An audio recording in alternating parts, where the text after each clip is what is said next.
Amis pilotes, bonjour. Aujourd'hui, on se retrouve dans une nouvelle vidéo, une que vous attendez particulièrement, celle pour modifier les informations de votre RS Monitor. Allez, c'est parti!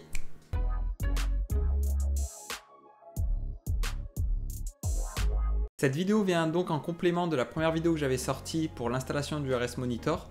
Donc si vous ne l'avez toujours pas installé, je vous invite à aller voir cette vidéo. Dans celle d'aujourd'hui, malheureusement, je ne vais pas vous réexpliquer toutes les étapes pour démonter votre Airlink et installer le RS Monitor. Nous allons juste voir comment modifier les informations à injecter sur le RS Monitor pour avoir soit les informations d'une Clio 4 GT, soit d'une Clio 4 RS, soit d'une Clio 4 RS et surtout pour avoir des valeurs sur mesure pour prendre en compte un stage 1, 2, 3 ou mettre en rapport avec des modifications que vous aurez pu apporter à votre véhicule. Je vais vous présenter donc un petit tableur Excel que j'ai fait pour pouvoir modifier les valeurs et les mettre sur mesure ou alors avoir toutes les versions d'origine des véhicules que vous souhaitez. Mais pour ça, je compte sur vous parce que vous avez été nombreux à aimer ma première vidéo, vous avez été presque 14 000 à l'avoir vue. Et là, du coup, je compte sur vous pour vous abonner et justement atteindre le cap des 1000 abonnés parce que pour moi, du coup, ça me motivera à faire de plus en plus de vidéos et vous, ça vous permettra d'avoir le logiciel gratuitement. Donc, je vous invite à vous abonner et à cliquer sur la cloche pour être notifié des prochaines vidéos. Allez, je vous montre ça. Donc voici le logiciel pour faire sur mesure votre RS Monitor. Dans un premier temps, il faudra renseigner les informations de votre véhicule. Donc il faudra mettre quel est votre véhicule. Donc vous mettrez un chiffre de 1 à 4 en fonction du modèle que vous avez. Donc là, imaginons on va le faire pour une Clio 4 RS 200. Donc là, après, vous pourrez renseigner le couple. Donc là, vous mettez le chiffre que vous avez pour le couple. Donc imaginons 300 Nm. Ensuite, pour la puissance, vous mettez le nombre de chevaux. Donc là, imaginons 250 chevaux. Donc le régime max, on va mettre 6500. Et après, pour la pression du turbo, vous mettez la pression du turbo que vous avez suite à votre reprogrammation. Donc là, imaginons 1600 millibars. Donc ensuite, il faudra activer les différentes pages du RS Monitor.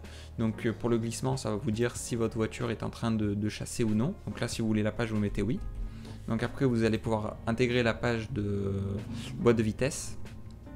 Donc celle-ci est compatible qu'avec la Clio 4 et non la Mégane 3. Donc là vous mettez oui. Ensuite il faudra mettre l'oscilloscope. Donc l'oscilloscope ça va être léger par rapport à l'accélération et le fait quand vous tournez votre volant. Donc là si vous voulez cette page vous mettez oui. Ensuite donc vous allez avoir le chronomètre GPS qui peut être intéressant si vous faites du circuit. Donc vous pouvez mettre oui. Donc l'entretien ça va vous dire donc si quand est-ce que vous allez changer les plaquettes, les pneus. Donc ça va pouvoir de vous mettre un point de contrôle au cas où, donc il faut mettre oui. Et les conseils du RS Monitor, donc là ça va vous permettre de vous donner des conseils si vous faites du circuit, donc là vous pouvez mettre oui également. Et la cartographie pédale, donc beaucoup recherche, donc là effectivement il faudra mettre oui. Donc là voilà, après une fois que vous avez renseigné les différentes pages que vous voulez activer ou non sur votre RS Monitor, il faudra renseigner les courbes de puissance, donc vous allez en avoir deux, donc une pour le mode normal, une pour le mode sport. Donc là moi j'ai intégré des valeurs plus ou moins d'origine pour une Clio 4 RS 200 chevaux.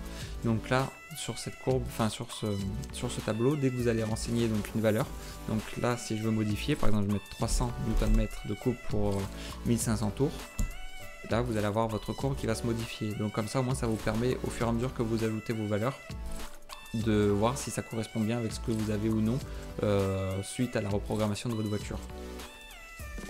Donc là voilà vous allez avoir le deuxième tableau plus bas pour faire celle du mode sport. Et ensuite donc une fois que vous avez fait tout ça, donc là il faudra aller sur la page slot sur mesure. Et là en fait ça va vous donner toutes les valeurs à renseigner sur votre installation du RS Monitor avec les valeurs modifiées qu'on a pu voir auparavant. Donc là si vous voyez plus bas en fait vous allez avoir les valeurs pour le Clio 4 GT 120 chevaux, celles pour la Clio 4 RS 200 chevaux, les informations pour la Clio 4 RS Trophy 220 chevaux et celle de la Mégane 3 RS 275 chevaux. Donc là avec ça au moins vous allez pouvoir faire toutes les voitures, sachant que sur mon premier tuto les valeurs qui étaient renseignées étaient pour une Mégane 3 RS Trophy 275 chevaux.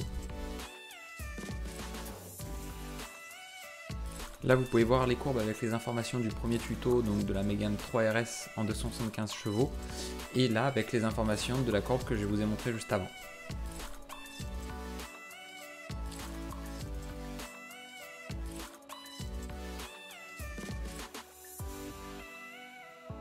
Voilà, cette vidéo est finie, donc là je vous invite à aller vous abonner comme je l'ai dit plus tôt, hein. Donc c'est que grâce à vous qu'on arrivera à atteindre les 1000 abonnés et je crois en vous, vous êtes les meilleurs.